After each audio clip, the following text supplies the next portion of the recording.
Okay, so in this video we're going to have a look at the approach for finding a test statistic.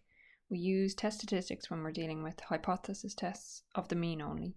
Our formula is z is equal to x minus mu over your standard deviation divided by root n. We'll calculate our z-score, and once we get an answer, if it lies between minus 1.96 and 1.96, then we're in kind of the safe region. So we fail to reject the null hypothesis. And then, however, if the answer, the modulus of it, so we always take the positive value, if it exceeds 1.96, we're in what we call the critical region. So then we reject the null hypothesis, and that allows us to accept the alternative hypothesis. Okay, we'll have a look at a question. So over a long period, the scores obtained, particularly in intelligence tests, that's fine. So they tell us it's normally distributed, that's important. Mean score of 70, standard deviation of 6.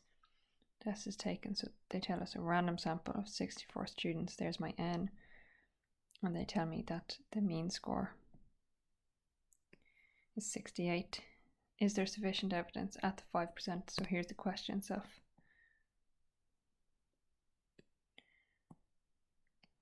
Okay, so I know I'm not dealing with a population proportion, I'm dealing with the mean, so I can apply my test statistic. So my formula will be x bar minus mu, your standard deviation divided by root n. The mean they told me was 70, standard deviation of 6. The sample size was 64, and the mean is 68.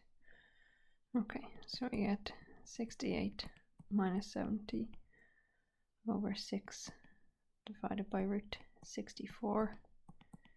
No need to tidy up. You've done your setup work, just straight into your calculator. Set up your fraction, 68 minus 70. Move down, and then you have 6 over root 64. We get quite a long decimal, so we get minus 2.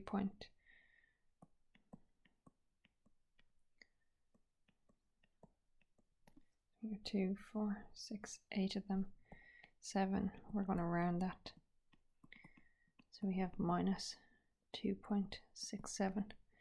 So what happens here is the modulus of minus 2.67 and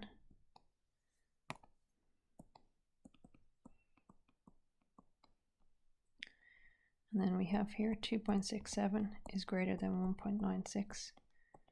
So we are in the critical region,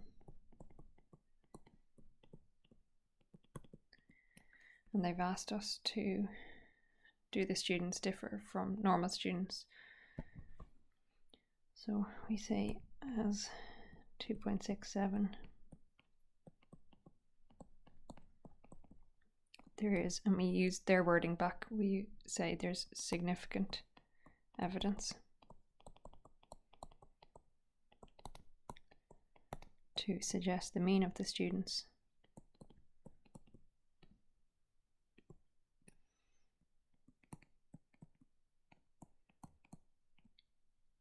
and just back to the question for our context, the mean of the students differs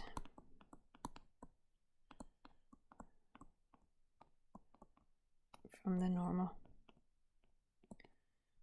student mean.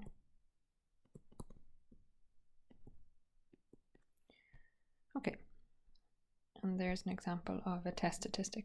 So just always our cases, we'll use our z-score, find our z-score, and then our test is plus or minus 1.96. It's just easier to take the modulus. If it's less than 1.96, we're in the safe region, so we fail to reject the null hypothesis. And then the minute we are equal to or greater than 1.96, we're in the critical region. So we reject the null hypothesis and accept the alternative one. The reason here that we can apply a modulus is by symmetry. So the region to the left of minus 1.96 will equal the region to the right of 1.96. Okay, so that's us done for test statistic.